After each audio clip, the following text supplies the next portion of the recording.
hayat, sənə ürəyimdə sözüm var. Baxışında gözüm var, gözlərində dənizim var. Sənsiz həyat mənə zindandır. Tek isteğim var, mənə dön yenidən. Bıraxaq hər şey geridə, aradaki buzları əridə.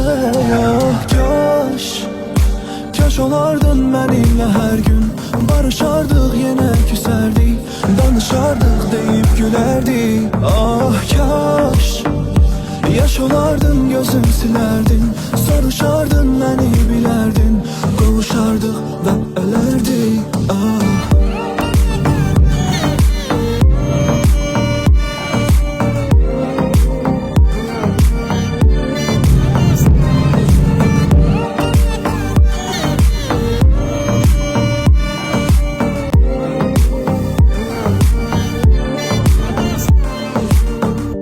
gözündə parlayır ay ışığı.